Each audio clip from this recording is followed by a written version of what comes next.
प्रथम परमेश्वराला गौरव देते. त्याच्या नावाला मान महिमा गौरव सदैव असो अशी प्रार्थना करते की परमेश्वरामुळे आज या ख्रिस्त विश्व मंडळी या ठिकाणी मी आलेली आहे, केवळ त्याच्याच दयेने, त्याच्याच कृपेने. या ठिकाणी तुम्हाला अत्यंत चांगले पाळकसाहेब लाभलेले आहेत. पुणे धर्मप्रांत CNI याच्या अंकित ख्रिस्त विश्व मंडळी हे चर्च असून रेव्हरंड समीर गायकवाड, मी त्यांना समीर दादा म्हणते कारण ते सगळ्याच गोष्टीत दादाच आहेत. मग काव्य म्हणू नका, सूत्रसंचालन म्हणू नका, उपदेश असू देत किंवा कुठलंही सोशल वर्क असू दे, सगळ्याच कामामध्ये समीर गायकवाड हे दादाच आहे, म्हणून त्यांना मी रेव्हरंड समीर दादा गायकवाड असंच म्हणते. प्रियांनो, आज मदर्स डे आहे आणि ज्या माता या ठिकाणी बसलेल्या आहेत, ज्या माता समान भगिनी या ठिकाणी आहेत, त्या सर्व मातांना मी मनापासून शुभेच्छा देते. Happy mother's day. मायवार सुखाचा, समृद्धीचा, लाभाचा आणि आध्यात्मिक उन्नतीचा जाओ ही परमेश्वर चरणी प्रार्थना आणि तुम्हाला मनापासून शुभेच्छा. मायवार हा कसा आला तर अमेरिकेमध्ये ॲना जॉव्हन्स ही महिला होती आणि मातृदिन पाळावा यासाठी तिनं खूप सारा पाठपुरावा केला. पूर्वी ग्रीक संप्रदायाप्रमाणे मातेची पूजा केली जायची, परंतु आपल्याकडे पूजा ही केली जात नाही. आपण मातेचा सन्मान करतो, मातेला मान देतो, मातेचे आभार व्यक्त करतो आणि मातेची उपकारस्तुती प्रभू येशू ख्रिस्तामध्ये करतो.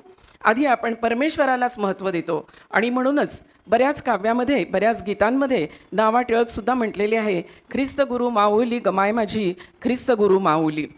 खरोखरच 10 मे 1914 या दिवशी पहिला मायवार अधिकृतपणे पाळला गेला. पांढरं गुलाबाचं फूल हे त्या मायवाराचं किंवा मातृदिनाचं प्रतीक होतं. Symbol of mother's day is white rose म्हणून स्वीकारण्यात आलं. कारण का तर पांढरा रंग हा पावित्र्य, शुद्धता, माधुर्य, सहनशीलता आणि सोशिकता याचं सूचक आहे. त्या काळामध्ये ज्या लोकांच्या माता स्वर्गवासी झालेल्या असत, ते लोक पांढरी वस्त्र परिधान करत आणि ज्यांच्या माता जिवंत आहेत किंवा जिवंत असत, ते गुलाबी रंगाची वस्त्र परिधान करत असत. आता आई या शब्दामध्ये त्याचा विग्रह केला असता आपण म्हणतो आ म्हणजे आत्मा आणि ई म्हणजे ईश्वर. जिच्या ठाई परमेश्वराचा आत्मा आहे व जी परमेश्वराच्या सानिध्यात आहे ती म्हणजे आई होय. आईची महती अनेकांनी काव्यामधून, शब्दामधून व्यक्त केलेली आहे. कवी यशवंत म्हणतात, स्वामी तिन्ही जगाचा, आई विना भिकारी. सगळं काही आहे तुमच्याकडे पण आईच नाही. तो दीवारमधला डायलॉगसुद्धा माहिती असेल. एकीकडे तो म्हणतो मेरे पास ये है, मेरे पास ओ है, तुम्हारे पास क्या है. तो म्हणतो मेरे पास माँ है. माँ म्हणजे सगळी धनदौलत, माँ म्हणजे सगळी संपत्ती, आई म्हणजे सगळ्या जगाचं प्रेम. जग एकीकडे आणि आपली आई एकीकडे. आणि म्हणून स्वामी तिन्ही जगाचा, आई विना भिकारी असं कवी यशवंत म्हणतात. आचार्य अत्रे म्हणतात, स्त्री ही क्षणाची पत्नी असून अनंत काळची माता आहे. साने गुरुजींनी तर श्यामची आई ह्या पुस्तकाद्वारे मातेला एक अढळ स्थान प्राप्त करून दिलेलं आहे. कवी माधव जुलियन म्हणतात, आपल्या आई या काव्यामध्ये ते म्हणतात, सारे मिळे परंतु, सारे मिळे परंतु आई पुन्हा न भेटे. घे जन्म तू फिरुनी, घे जन्म तू फिरुनी, येईन मी ही पोटी, खोटी ठरो न देवा, ही एक आस मोठी, ही एक आस मोठी. ज्यांची आई गेलेली आहे त्यांना असं वाटतं, आई तू परत फिरून जन्म घे आणि मीच तुझ्या पोटी येईल. आणि परमेश्वराकडे साकडं घालते की परमेश्वरा, ही माझी आस जी आहे ती खोटी ठरू देऊ नको, तर पुन्हा माझ्या आईच्या पोटीच मला जन्म प्राप्त होऊ दे. अशा वेगवेगळ्या कवींनी, लेखकांनी आईची महती वेगवेगळ्या शब्दांमध्ये वर्णन केलेली आहे. आता आई ह्याबद्दल आपण पवित्र शास्त्रातून माहिती घेणार आहोत. त्याआधी आपण प्रार्थना करूया. पवित्र पवित्र परमपवित्र अशा आमच्या सेनाधीश परमेश्वरा, तुझ्या नावाला मान, महिमा, गौरव आता आणि सदा सर्व काळ असो. परमेश्वरा तुला धन्यवाद देते, कारण तू या मंदिरामध्ये उपस्थित आहे.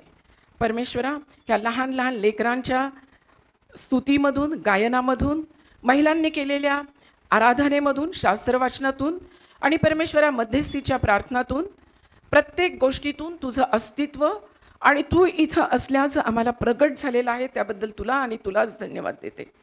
परमेश्वरा, ही मंडळी एरोडा या ठिकाणी दिवठाणीवर असलेल्या दिव्याप्रमाणे तू ठेवलेली आहेस, त्याबद्दल तुला परमेश्वरा मनापासून आभार आणि धन्यवाद व्यक्त करते.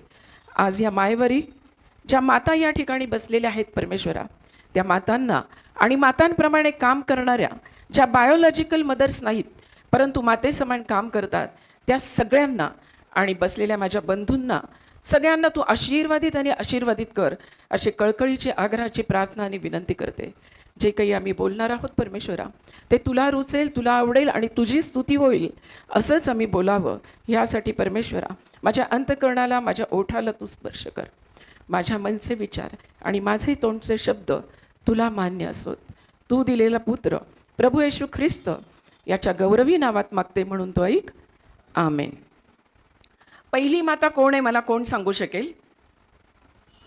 हवा. हवा ही पहिली माता आहे, हे आपल्याला पहिल्यापासूनच माहीत आहे. संडे स्कूलला जेव्हा आपण जात होतो तेव्हा सुद्धा आदाम आणि हवा यांची गोष्ट आपल्याला माहीत आहे. आणि म्हणूनच हवेला अवघ्या जीवधारी लोकांची माता, जननी असं बोललेलं आहे. हवा हिला आज्ञा केली होती, आदामाला आज्ञा केली होती की मधल्या झाडाचं फळ खाऊ नको. परंतु सर्प, म्हणजे आपण सैतान म्हणूया, त्या ठिकाणी आला. त्याने हवेला भुलवलं आणि हवेला असं वाटलं किती सुंदर फळ आहे हे, किती मोहक आहे, दिसायला छान आहे, वासही सुंदर येतो, हे खूप चांगलं असेल आणि हे मला देवासमान होण्यासाठी हे मला उपयोगी पडेल. आणि म्हणून हवेनं ते फळ खाल्लं आणि आदामाला सुद्धा दिलं. आणि याद्वारे पाप जगात आलं. पाप का जगात आलं? कारण परमेश्वराची, देवाची जी आज्ञा होती ती आज्ञा मोडली गेली आणि म्हणून हवेच्या मार्फत ह्या जगामध्ये पाप आलं. एदेन बागेतून निघून गेल्यानंतर पूर्वी ते नग्न अवस्थेत होते, त्यांना त्याविषयी काही माहीत नव्हती. आणि एदेन बागेतून निघून गेल्यानंतर काही दिवसांनी हवा ही गर्भवती राहिली. तिनं काईनाला जन्म दिला. तिच्या पहिल्या पुत्राचं नाव काईन, दुसऱ्याचं नाव हबेल. काईनाला जन्म देताना ज्या माता आहेत त्यांनी कल्पना करावी, कुठलाही डॉक्टर तिथं नव्हता, कुठली नर्स तिथं नव्हती, आई त्या ठिकाणी नव्हती, कळा दे किंवा व्यवस्थित प्रसूती व्हावी म्हणून सहाय्य करणारी एखादी दाईसुद्धा त्या ठिकाणी नव्हती. अशा अडचणीच्या काळात तिनं त्या मुलाला जन्म दिला. आणि मग त्या अडचणीतून गेल्यानंतर जेव्हा तिनं काईनाकडं बघितलं, तिच्या पहिल्या बाळाकडं बघून जेव्हा तिनं मधुर स्मित केलं, तेव्हा तिनं पुन्हा परमेश्वराच्या प्रार्थना केली, परमेश्वराकडं परत वळली, असं पवित्र शास्त्र सांगतं. माझ्या प्रिय भगिनींनो, मैत्रिणींनो, ह्या उदाहरणावरून मी तुम्हाला हेच सांगू इच्छिते, ज्याप्रमाणे हवेने सैतानाला भुलून पाप केलं, मोहात पडली, त्याप्रमाणे आपण कधीही मोहात पडू नये.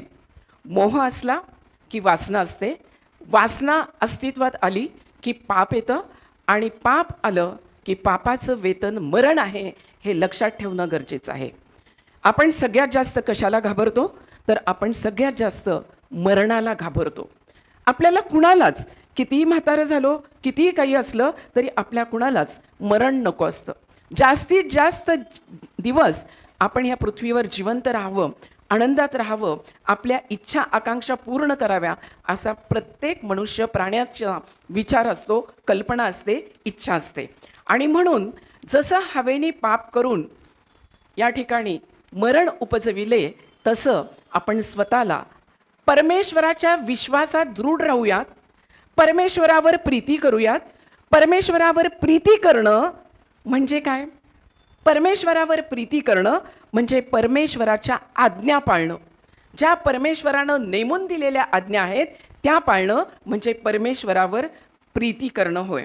आणि म्हणून ज्या पद्धतीनं हवा मोहाला बळी पडली, त्या पद्धतीनं आपण बळी पडू नये ही मी सगळ्यांना, विशेषतः मातांना आज मदर्स डेच्या निमित्तानं या ठिकाणी विनंती करू इच्छिते.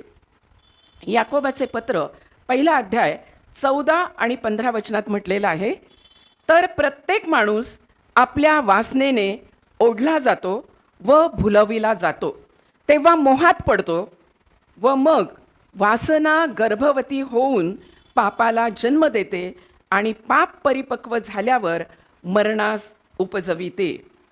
परमेश्वर आपल्याला काय म्हणतो?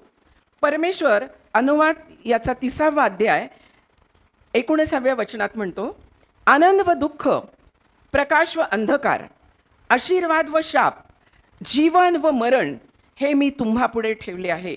म्हणून तू चांगले ते निवडून घ्यावे. तू जीवन निवडून घे, म्हणजे तू व तुझी संतती जिवंत राहील. जर आपली संतती, आपलं कुणावरती प्रेम असतं जास्त? आपल्या लेकराबाळांवरती प्रेम असतं. जर आपल्या संततीचं कल्याण व्हावं, आपली संतती आध्यात्मिक रीतीनं सुद्धा जिवंत राहावी असं जर वाटत असेल, तर परमेश्वराचं वचन ग्रहण करून त्याप्रमाणे चालून त्याच्या आज्ञेत राहणं हे गरजेचं आहे, असं मी या ठिकाणी तुम्हाला सांगू इच्छिते. आज मातृदिन आहे म्हणून महिला या ठिकाणी सूत्रसंचालन करताना आढळत आहेत. महिलांनी प्रार्थना केली. आमची ताई इथं बसलेली आहे, तिनं देखील या ठिकाणी चांगल्या पद्धतीनं सूत्रसंचालन केलं. काहींनी शास्त्रभाग वाचले, काहींनी मध्यस्थीची प्रार्थना केली. या ठिकाणी तुम्हाला सेक्रेटरी पण खूप चांगले मिळाले. मी येता येता म्हटलं, मॉरिस मीर पगार आहेत सेक्रेटरी, खजिनदार जोसेफ भांबळ आहेत, आणि त्याचप्रमाणे या ठिकाणी जे वाद्यवृंदातून संगीतमय असं धूप परमेश्वराला पोचवतात ते पेत्रस काळे या ठिकाणी आहेत. पेत्रस काळे या बंधूला मी प्रत्येक भजनातून बघत असते आणि परमेश्वराचं गौरव आणि परमेश्वराची स्तुती आराधना हे करत असतात. अशी सुंदर अशी ख्रिस्त विश्व मंडळी या ठिकाणी परमेश्वराने स्थापित केलेली आहे. आज आपण जुन्या करारातून एक महिला बघणार आहोत. मला माहीत आहे तुम्हाला उशीर झाला आहे, घरी जाऊन स्वयंपाक करायचा आहे, मुलांना भरवायचे, मुलांना जेवण द्यायचे, मदर्स डेचे गिफ्ट स्वीकारायचे आणि लवकर घरी जायचे, तर मी तुमचा जास्त वेळ घेणार नाही. पण जुन्या करारातून आपण हन्ना हिच्याबद्दल जे वाचलं त्याच्याबद्दल आपण थोडक्यात माहिती घेऊयात. माझ्या प्रिय बंधूंनो आणि भगिनींनो, हन्ना ही सगळ्यांना परिचित आहे. हन्ना हिचा अर्थ आहे कृपा किंवा ग्रेस. परमेश्वराने जिला कृपा पुरवली तिचं नाव हन्ना, आणि हन्ना म्हणजे कृपा. हन्ना आणि पनिना ह्या एल्कानाच्या 2 पत्नी होत्या. पूर्वी बहुपत्नीत्व कायदा अस्तित्वात होता. कारण आपण जेव्हा बघतो पुत्रसंतान होत नाही तेव्हा दुसरी पत्नी करून द्यायची व्यवस्था आपल्याला बायबलमधून करून दिलेली आढळते. ह्याचं उदाहरण अब्राहाम आणि सारा. सारेला जेव्हा पुत्र संतान होत नव्हतं किंवा तिला अपत्य नव्हते, तेव्हा हगार नावाची दासी, जी प्रथमच कृष्णवर्णीय असं जिचं वर्णन केलेलं आहे, हगार ही दासी अब्राहामाला देऊन त्या ठिकाणी पुत्रसंतान झाल्याचं सुद्धा आपण जुन्या करारातून वाचतो. पनिना आणि हन्ना ह्या 2 पत्नी एल्काना नावाच्या गृहस्थाला होत्या आणि हे लोक रामा या ठिकाणी राहत होते. रामा ह्या ठिकाणाहून दरवर्षी, जसं आपण दर रविवारी या ठिकाणी येतो आराधना भक्ती स्तुती करण्यासाठी, तसं दरवर्षी शिलो या ठिकाणी एल्काना आपल्या पत्नीला आणि पनिन्नाच्या मुलाबाळांना घेऊन उपकार स्तुती करण्यासाठी, परमेश्वराची आराधना करण्यासाठी आणि होमबली अर्पण करण्यासाठी नित्य नियमाने जात होता. आज मातृदिन आहे आणि म्हणून मातेबद्दलच बोलायचं असं नाही. घरातील पुरुषांची जबाबदारीही असते. आपल्या घरात धार्मिक वातावरण कसं राहील, आपल्या घरातील लोक चर्चला दर रविवारी कसे जातील, आपली मुलं संडे स्कूलला जातात का, युवक संघामध्ये जाऊन स्तुती आराधना करतात का. ह्या ठिकाणी अतिशय तन्मयतेनं युवक या ठिकाणी गाणी गात होता. त्याच्याबरोबर अनेक छोटी छोटी लहान मुलंसुद्धा होती. एकाला जांभई येत होती तरीसुद्धा तो मुलगा अतिशय तन्मयतेने गात होता.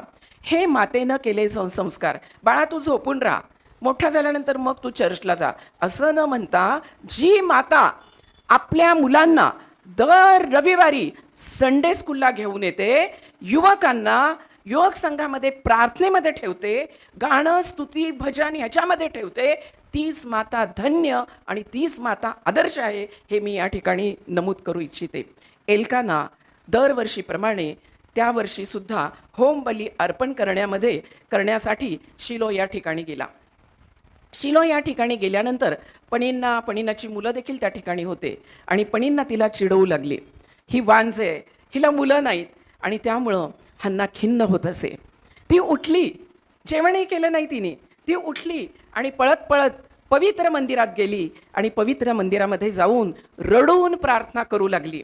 रडून प्रार्थना करणं, गुडघ्यावर येऊन प्रार्थना करणं हे अत्यंत महत्त्वाचं आहे. पवित्र शास्त्रामध्ये सांगितलेलं आहे, माझ्यासाठी नको, तुमच्या मुलाबाळासाठी रडा आणि मुलाबाळासाठी रडून प्रार्थना करा, असं देखील वचन आपल्याला पवित्र शास्त्र सांगतं. आणि मग ती त्या मंदिरात गेली आणि परमेश्वराची ती करुणा भाकीत असता ती मनातल्या मनात बोलत होती. तिचे ओठ हलत होते, पण तिचा शब्द ऐकू येत नव्हता. ती रडत होती. तिच्या गालावरून अश्रू उघळत असतील, तिचे केस अस्ताव्यस्त झाले असतील, ती दीन आणि लीन झाली असेल आणि ती परमेश्वराला प्रार्थना करत होती. तिचे मन व्यथित झाल्यामुळे ती परमेश्वराची करुणा भाकून ढळढळा रडली. म्हणाली, काय म्हणाली? हे सेनाधीश परमेश्वरा, तू आपल्या ह्या दासीच्या दुःखाकडे खरोखर अवलोकन करशील. हे सेनाधीश परमेश्वरा, परमेश्वराला हे देवा, हे प्रिय प्रभू असं न बोलता सेनाधीश. सेनाधीशचा अर्थ आहे सामर्थ्यवान, ज्याच्या अंगी सामर्थ्य आहे. सामर्थ्याने तो अनेक अशक्य गोष्टी शक्य करू शकतात. आणि जो सैन्यांचा राजा आहे त्याला सेनाधीश परमेश्वर असं म्हणतात. हे सेनाधीश परमेश्वरा, तू आपल्या ह्या दासीच्या दुःखाकडे खरोखर अवलोकन करशील, माझी आठवण करशील, आपल्या दासीला विसरणार नाहीस, आपल्या दासीला पुत्र संतान देशील, तर तो आयुष्यभर परमेश्वराचा व्हावा. एतदर्थ मी त्यास समर्पण करील, त्याच्या डोक्यावर वस्त्रा फिरवणार नाही, असा तिनं नवस केला. प्रियांनो, ती स्वतःला दासी म्हणवते. हे परमेश्वरा, मी डॉक्टर स्नेहल पाडळे बोलते. हे परमेश्वरा, मी संगीता बोलते, अरुणा बोलते. हे परमेश्वरा, तुला माझं नाव माहिती आहे. नो प्रियांनो, मी तुझी दासी, तू माझा सेनाधीश परमेश्वर. आणि दासी म्हणून ती स्वतःला लीन आणि दीन करते आणि दीनपणे परमेश्वरासमोर जाते.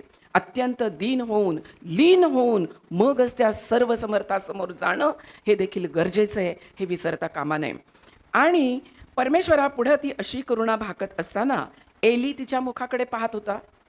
रेव्हरंड समीर गायकवाड या ठिकाणी आहेत, कोणी प्रार्थना करत असतील. या ठिकाणी एली याजक बसलेला आहे. हन्ना रडतीये, गालावरून अश्रू ओघळत आहेत. आणि एली म्हणतोय, याजक पाळक तिला म्हणतायत, कुठवर तू अशी दारूच्या निशेत राहणार. त्याला असं वाटलेलं आहे की ती कदाचित दारू प्याली आहे, दारूच्या ह्याच्यामध्ये काहीतरी बडबडती आहे, काहीतरी त्या ठिकाणी बडबडती आहे असं वाटल्यामुळे याजक काय म्हणतात की तू ह्या आपल्या द्राक्षरसाच्या निशेतून मुक्त हो. बघा, तिचा शब्द ऐकू येत नव्हता, म्हणून त्या याजकास, एली नावाच्या याजकास, ज्याला 2 मुलं होती आणि ते भ्रष्टाचारी होते असा उल्लेख ह्याच्यामध्ये आहे. फिनहास आणि हफीण. हां, तर ही मुलं भ्रष्टाचारी होते. त्याचा भ्रष्टाचार 1 शमूएलमध्ये सगळ्यांना वाचायला मिळेल. घरी गेल्यानंतर शमूएल याचा पहिला पुस्तक, पहिला अध्याय 1 ते 28 वचनं ही घरी जाऊन आपण वाचावीत. आणि ती काय म्हणते त्यांना, परत बघा तिचा नम्रपणा. हन्ना त्यास म्हणाली, माझे स्वामी. आपण काय म्हणालो असतो, पाळकाला काय कळतंय का नाही, मी काय दारू पिले होय, मी इथं देवाची प्रार्थना करते आणि पाळक मला म्हणतोय दारू पिले की काय. नाही, ती काय म्हणते, माझे स्वामी. पाळकांना मान देण्याची पद्धत. आज आपण पाळकांना मान देतो का? आज आपण पाळकांना या ठिकाणी सन्मानाची वागणूक देतो का? आज आपल्या घरातल्या काही अडीअडचणी असेल तर त्या अडचणी सोडवताना जो देवाचा मध्यस्थ आहे, तुमच्या आणि माझ्यामध्ये जे मध्यस्थ आहे त्यांना पाळक किंवा याजक असं म्हणायचं, जे आपले प्रार्थना देवापर्यंत पोचवण्यास आपल्याला सहकार्य करतात, वचनाचा उलगडा करून दाखवतात, त्या याजकाला सुद्धा ती स्वामी म्हणते. स्वामी, मी दुःखित हृदयाची स्त्री आहे. मी द्राक्षरसाचे किंवा दारूचे सेवन केलेले नाही. मी परमेश्वरासमोर मन मोकळे करून बोलत होते. प्रियांनो, परमेश्वराशी बोलणं म्हणजे प्रार्थना करणं आणि बायबल वाचणं म्हणजे परमेश्वर आपल्याशी वचनातून बोलत असतो. हे सगळ्यांनी लक्षात ठेवलं पाहिजे.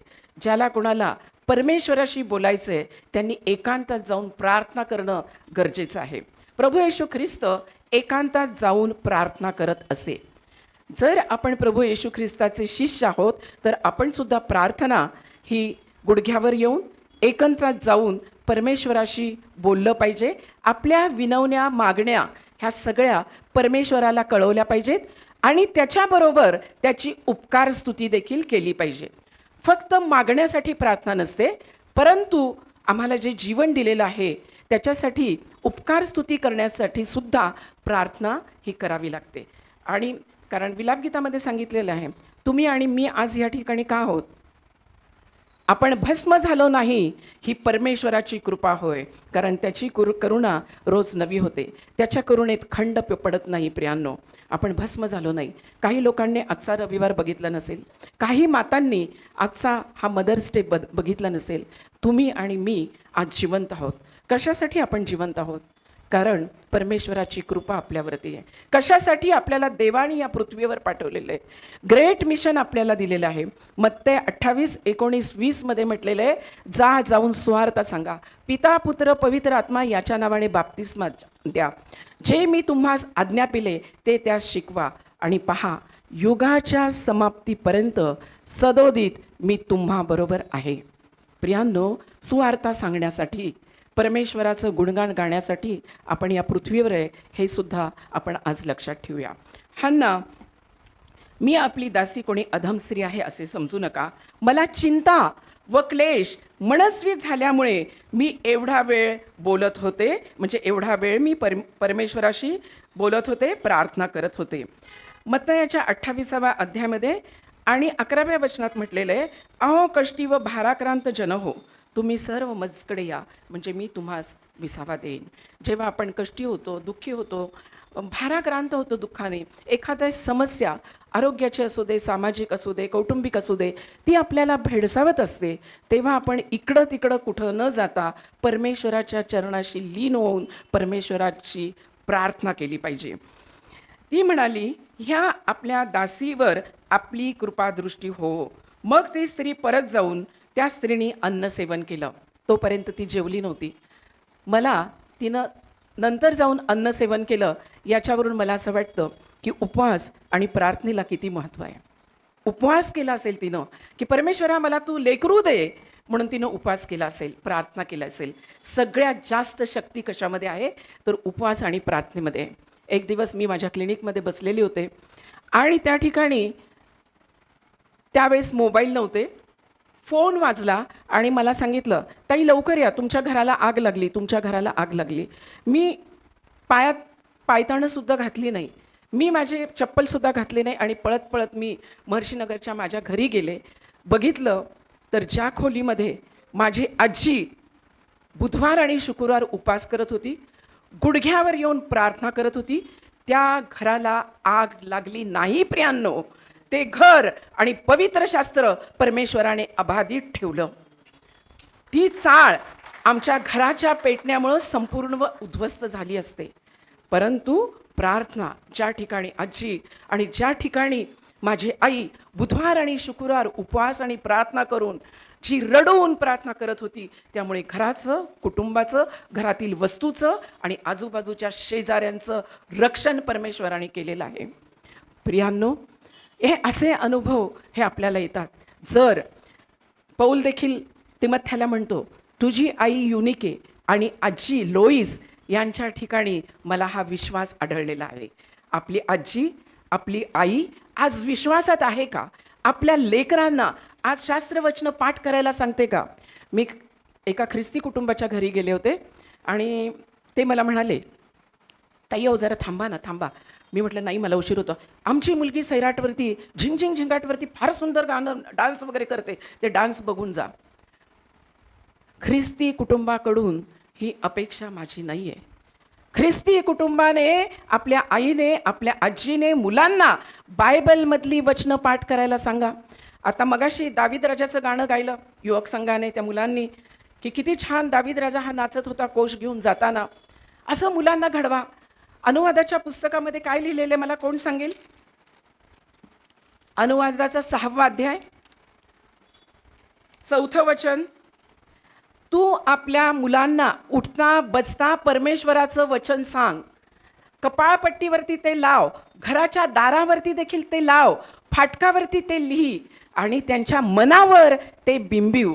उठता बसता त्यांना ते पवित्र शास्त्राचं वचन सांग आणि जे वचन तू सांगशील तो वृद्धत्वापर्यंत ते वचन विसरणार नाही आणि त्या वचनाला जागून तो त्याचं आयुष्यक्रम यशस्वीरित्या जगू शकेल. प्रियांनो, आपल्या मुलांना देखील तुम्ही वचनामध्ये आणि आध्यात्मिक सेवेमध्ये वाढवावं ही मी आज आपल्याला विनंती करत आहे. मग हन्ना घरी गेली आणि परमेश्वराने तिची आठवण केली. हन्ना गर्भवती झाली. ते दिवस पुरे होऊन तिला पुत्र झाला. या ठिकाणी मला आठवतं सारा, अब्राहमाची पत्नी, मी मगाशीच सांगितलं हगाराचं संतान आहे ते इश्माईल आणि पुढचं संतान आपण जे आहोत ते अब्राहमाचं संतान असं आपल्याला बोलतो. तर सारा हिचा स्त्री धर्म गेला होता. जी महिलांना दर महिन्याला मासिक पाळी येते किंवा ज्याला आपण मेन्सेस म्हणतो तो एकदा संपला. मी डॉक्टर आहे, वैद्यकीय भाषेत मी सांगते, जेव्हा मेन्स्ट्रुअल सायकल बंद होतं, ओव्ह्युलेशन व्हायचं बंद होतं, तेव्हा स्त्री मुलांना जन्म देऊ शकत नाही. जोपर्यंत तिचा मासिक धर्म दर महिन्याला चालू असतो तोपर्यंतच ती मुलांना जन्म देण्यासाठी कॅपेबल असते. आणि सारा हसते. का हसते? माझा स्त्री धर्म गेलेला आहे आणि आता मला कसं संतान होईल म्हणून ती हसते. पण परमेश्वरच तो सेनाधीश, तो सामर्थ्यवान, तो त्याला कुठलीही गोष्ट अशक्य नाही. आणि साराला परमेश्वराने मासिक धर्म गेलेला असताना सुद्धा पुत्र संतान दिला. आणि अब्राहमाला दिलेलं वचन, तुझी संतती समुद्राच्या वाळू इतकी किंवा आकाशातील ताऱ्यां इतकी करेल, ते वचन पूर्ण परमेश्वराने अब्राहमाच्या द्वारे केलं. आज आपणही आपल्याला अब्राहमाची संतान असंच बोलवतो. ज्याप्रमाणे हन्ना ही प्रार्थनाशील होती तसं आपण मदर्स डेला ठरूयात की आपण प्रार्थना करू. पतीवर प्रेम करणारी होती. पणींना तिला चिडवीत होती, पण तिने कधी एल्कानाला सांगितलं नाही, ही मला चिडवते, ही मला त्रास देते, तू तिच्याकडं बघ, तू तिला रागव. नाही. कुठल्या वाक्यातनं दिसून येतं? एल्काना तिला दुप्पट वाटा देत असे. जरी तुला मूलबाळ नाही ना, पण 10 मुलांप्रमाणे मी तुला आहे, तू काळजी करू नको. पतीवर प्रेम करणारे असा. आजच्या काळामध्ये आपण पतीला काय म्हणतो? अरे संजा, अरे किशा, अरे सुन्या, हे जरा ऐक ना, पोराला जरा घेऊन जा ना बागेत, अरे जरा भाजी घेऊन ये ना, मटण आणलं का रे संजा, असं आपण बोलतो. स्त्रियांनो, पतीला मान द्यायला शिका. मंडळीचं मस्तक ख्रिस्त आहे. आपलं मस्तक हा आपला पती आहे आणि आपण त्या पतीला सन्मानार्थ आपल्या डोक्यावरून हा पदर ओढून घेत असतो, हे सुद्धा लक्षात ठेवा. स्त्रियांनी डोक्यावर पदर घ्यावा की नाही ह्याला खूप वादविवाद आणि खूप मोठा विषय आहे, तो नंतर कधीतरी आपण बघू. पण परमेश्वर सांगतो की पतीला मान द्या. पतीला मान देणारी स्त्री ही परमेश्वराला आवडत असते. आणि म्हणून तक्रारी न करणारी जशी हन्ना होती तसे आपण होऊयात. विश्वासाने प्रार्थना करणारी होती आणि देवामध्ये असणारी माता होती, तसं आपण विश्वासाने प्रार्थना करणारे होऊयात. हन्नाने जशी जबाबदारी पूर्ण केली, हन्नाने जबाबदारी पूर्ण केली. आपण आपल्या मुलांना परमेश्वरासाठी देत नाही. आपण आपला मुलगा CA कसा होईल, डॉक्टर कसा होईल, इंजिनियर कसा होईल, चांगल्या पगाराची नोकरी कशी मिळेल, एक 1 BHK फ्लॅट आहे, मी आता 2 BHK मध्ये कधी जाईल, माझ्या दारात गाडी कशी येईल, मग माझ्या मुलांनी कमवलंच पाहिजे म्हणून त्याला आपण चांगल्या नोकऱ्या बहाल करतो, जिथं चांगली नोकरी मिळेल असं शिक्षण देतो. किती लोकांनी आपला मुलगा पाळकीय सेवेसाठी दिलेला आहे? त्यांनी हात वर करा. एकही हात वरती नाही आहे. कारण पाळकांना पगार कमी असतो, पाळकांना काही प्रतिष्ठा जास्त नसते, त्यांना कोणी सलाम करणारे कोणी नसतात. आपण फक्त तेवढं म्हणतो रविवारचं सलाम पाळक साहेब. एरवी काय कोणाला पाळकांना पगार कमी आहे, नको पाळकीय सेवेत जायला. प्रियांनो, जसा हन्नाने आपला मुलगा समर्पित केला, एज्युकेशन घ्या ना, चांगल्या नोकरीला लागा ना, नंतरसुद्धा तुम्ही सेवा करू शकता. वेगवेगळे सेवेचे प्रकार आहे त्याच्यामध्ये सुद्धा मुलांना टाकू शकता. जसं हन्नेनी जबाबदारी पूर्ण केली तसं लेकरांना घडवणं, त्यांना देवाच्या सानिध्यात राहण्यासाठी प्रयत्नशील असणं, शारीरिक, मानसिक आणि आध्यात्मिक गरजा पूर्ण करणारी माता आज आपण होऊयात, ही मी आपल्याला विनंती करते. मी जास्त वेळ घेणार नाही, महिलांमध्ये थोडी चुळबुळ व्हायला लागलेली आहे. दुसरं, नवीन करारातून आपण दुर्कस या स्त्रीबद्दल बघणार आहोत. दुर्कस, जिला टबिथा असं सुद्धा म्हटलेलं आहे. ग्रीक नाव आहे दुर्कस, टबिथा हे आरामी भाषेतून नाव आहे. प्रेषितांचं कृत्य याचा 9वा अध्याय याच्यामध्ये दुर्कसचं वर्णन केलेलं आढळतं. तुम्ही म्हणाल दुर्कस ही माता नव्हती. या ठिकाणी लिहिलेलं आहे 36 ते 42 जे वचनं आपण वाचले त्याच्यामध्ये लिहिलेलं आहे, दुर्कस नावाची कोणी एक शिष्या होती. माता होती नाही, शिष्या होती. शिष्य कुणाला म्हणायचं? जे प्रभू येशू ख्रिस्ताच्या वचनाप्रमाणे चालतात त्याला येशू ख्रिस्ताचे शिष्य असं म्हणायचं. आणि दुर्कस नावाची कोणी एक शिष्या होती, एकमेव महिला संपूर्ण पवित्र शास्त्रात जिला शिष्या म्हटलेलं आहे. ती सत्कृत्य व दान धर्म करण्यात तत्पर असे. सत्कृत्य करायची. पूर्वी आम्ही जेव्हा लहान होतो, बोर्डिंगमध्ये होते मी, तेव्हा आम्हाला सांगायचे एक सत्कृत्य करायचं आणि ते तुमच्या वहीत लिहून ठेवायचं. आता बाई वही बघणार म्हणजे सत्कृत्य करायलाच लागायचं.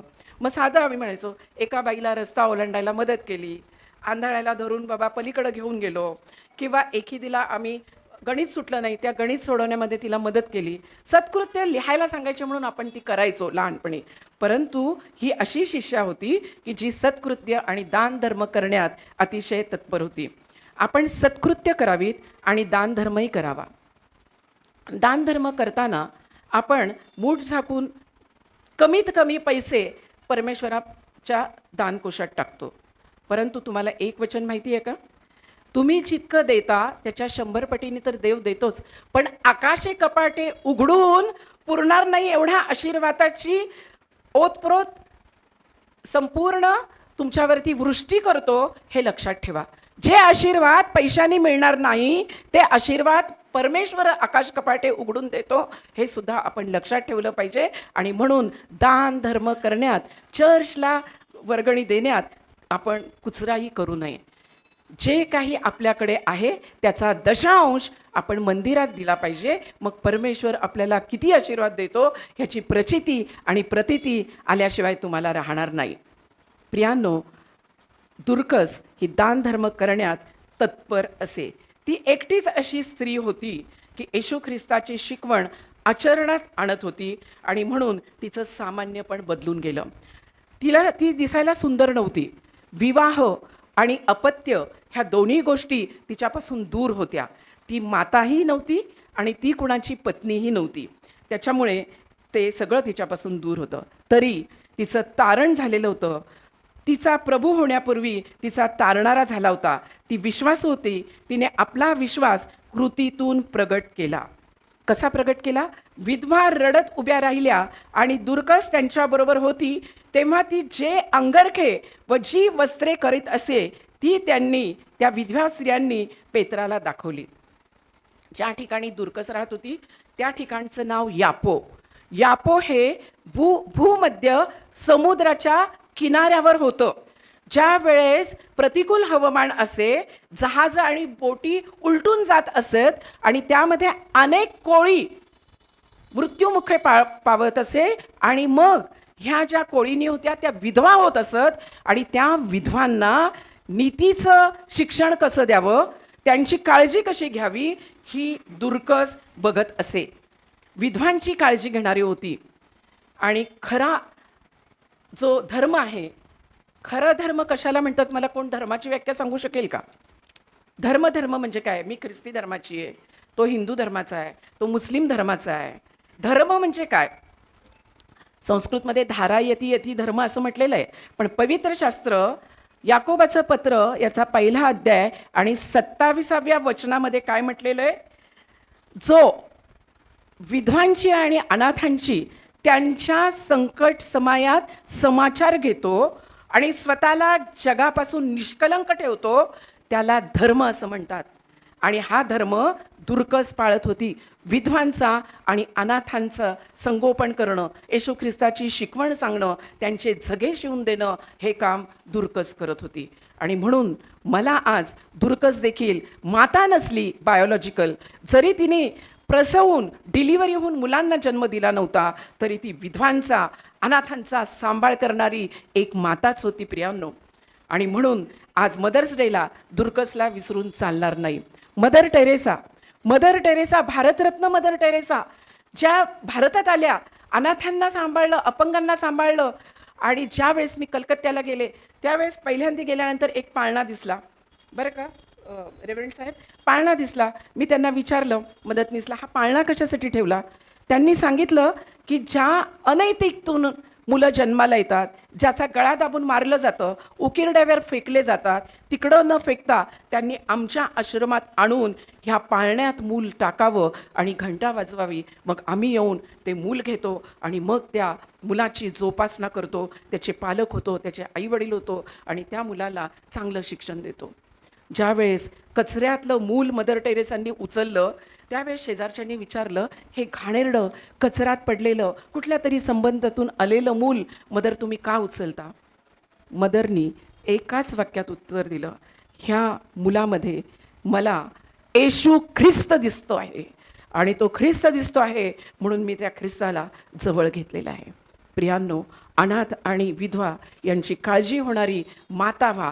ज्याप्रमाणे दुर्कसनी काळजी घेतली, ज्याप्रमाणे तिचा शिष्य म्हणून उल्लेख केलेला आहे, तर आपण सुद्धा फक्त नामधारी ख्रिस्ती न होता दुर्कसप्रमाणे येशू ख्रिस्ताची शिष्या होण्याचा प्रयत्न करूयात. मातांनो, हण्णेसारखी विश्वासाने प्रार्थना करा आणि जे दीन दुबळे दलित विधवा अनाथ जे टाकलेले आहे, महात्मा गांधी म्हणतात अन टू द लास्ट, शेवटच्या घटकापर्यंत. महात्मा गांधी असं का म्हणतात? कारण मत्तयाचा 5वा, 6वा, 7वा अध्याय हा गांधीजींनी आपल्या आचरणात आणलेला होता. प्रभू येशूची शिकवण महात्मा गांधीजींनी आचरणात आणलेली होती. आणि मुलांना सुद्धा विनंती आहे, तू आपल्या वृद्ध आईला, तू आपल्या वृद्ध बापाला तुच्छ मानू नकोस. जे काही ते शिकवतात ते तुझे वैरी नसतात, तर ते तुझं चांगलं आणि भलं व्हावं यासाठीच प्रयत्न करत असतात. म्हणून मातांना मान द्यायला शिका. आज आपल्या मातांना तुम्ही बुके घेऊन जाल, आज आपल्या मातांना तुम्ही साडी न्याल, आज आपल्या मातांना तुम्ही पेढे भरवाल. परंतु माझी तुम्हाला एकच विनंती आहे, तुम्ही आपल्या मातांना असे प्रेझेंट्स न देता तिला आदराची वागणूक द्या, सन्मानाची वागणूक द्या. गिव्ह हर लव्ह, जे तिला पाहिजे आहे ते तुम्ही द्या. सन्मान, आदर, प्रेम आणि सगळ्यात महत्त्वाचं म्हणजे तुमचा वेळ तुम्ही तिला द्या. कुणाची माता आज अडगळीत आहे का? एका बंद खोलीमध्ये तिला आपण ठेवलं आहे का? वृद्धाश्रमाची वाट आज आपण आपल्या मातेला दाखवत आहोत का? जर असं असेल तर आत्मपरीक्षण करा. मातेवरती प्रीती करायला शिका आणि मातेला काय हवं काय नको त्याच्यापेक्षा साडी आणि इतर वस्तू, जगिक गोष्टी देण्यापेक्षा तिच्यासाठी प्रार्थना करा आणि तिला वेळ, प्रेम द्या, ही मी तुम्हाला विनंती करते. एक चांगली गोष्ट तुम्हाला माहिती आहे आणि ती फार कॉमन गोष्ट आहे, तरीसुद्धा मी तुम्हाला या ठिकाणी सांगणार आहे. प्रियांनो, एक प्रियकर होता. आपले तरुण मुलं बसले आणि ते प्रियसीवरती त्या मुलाचं खूप प्रेम होतं आणि तो म्हणाला, मी तुझ्यासाठी तारे तोडून आणेल, मी तुझ्यासाठी चंद्र आणेल, तू सांगशील ते मी तुझ्यासाठी करायला तयार आहे, एवढं माझं तुझ्यावरती प्रेम आहे. ती प्रेयसी काय म्हटली, मला तुमच्या आईचं हृदय पाहिजे, तुम्ही हृदय घेऊन या. पळत पळत पळत पळत घरी जातो, आईला भोसकतो, आईचं हृदय काढतो आणि प्रेयसीकडे जाताना, पळत पळत जाताना ते हृदय घेऊन जातो आणि ते त्याच्या हातातनं पडतं आणि त्या हृदयातून आवाज येतो, बाळा तुला कुठं लागलं तर नाही ना? हे मातेचं काळीज असतं, हे मातेचं हृदय असतं. काळजी घेणारी जी असते, जी झिजणारी असते मुलांसाठी, तीच केवळ माता असते, हे देखील लक्षात ठेवा. म्हणून आपल्या मातेला उद्धट बोलू नका, आपल्या मातेचा अपमान करू नका. एक छोटा ससा होता आणि ससा म्हणाला, आई मला तुझ्यापासून खूप खूप दूर दूर पळून जाणार आहे मी. आई म्हणते, तू जर समुद्रात गेलास, तू जर मासा झालास तर मच्छीमार होऊन मी जाळ्यात ओढून मी तुला अलगद काढेल. जर तू पक्षी झालास तर मग मी गरुडासारखी झेप घेऊन माझ्या पंखावरती झेलून मी तुला परत एकदा इथं आणीन. आणि जर तू लहान मूल झालास तर मानवी आईचं रूप घेऊन मी तुला माझ्याकडेच ठेवेल. ससा म्हणतो, आई तुझं जर एवढं प्रेम आहे तर मी तुला कधीही कुठंही सोडून जाणार नाही. म्हणजेच मी तुला वृद्धाश्रमात नाही टाकणार आई, मी तुझी सेवाच करणार, मी तुझी काळजीच घेणार, मी तुझ्या आजारपणात पण मी तुझ्या उशापायताला बसून राहणार. कारण लहानपणी 9 महिने 9 दिवस त्या मातेनं तुम्हाला उदरात सांभाळलेलं आहे. मला एक पुरुषांना सांगू द्या, एक छोटंसं नारळाचं एक नारळ घेऊन तुम्ही इकडून ते खाली उतरून मला दाखवा. बाई 9 महिने 9 दिवस एवढं मोठं पोट घेऊन कशी वागते, कसा जन्म देते. स्त्रियांचा प्रसव, स्त्रियांनी मुलांना जन्म देणं ही स्त्रियांचा दुसरा जन्म आहे असं म्हटलं जातं. आणि म्हणून मातेचा आदर करायला शिका. आपण प्रार्थना करू. पवित्र पवित्र परमपवित्र परमेश्वरा, या मातृदिनाच्या दिवशी परमेश्वरा तुला धन्यवाद देते.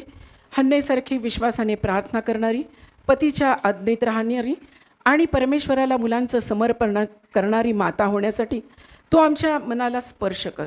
स्थिर असा आत्मा आम्हामध्ये घाल परमेश्वरा. दुर्कससारखं जरी बायोलॉजिकल माता नसतील, जिनं मुलं प्रसवली नसतील, पण अनाथ विधवा यांची काळजी घेणारी जी आमची बहीण असेल, ज्या बहिणी असतील, ज्या मुलांची काळजी घेणारे हॉस्टेल्स असतील, जे अनाथ आश्रम असतील, ह्या सर्व मातांप्रमाणे काळजी घेणाऱ्या घटकांना तुझ्याकडे घेऊन येते परमेश्वरा.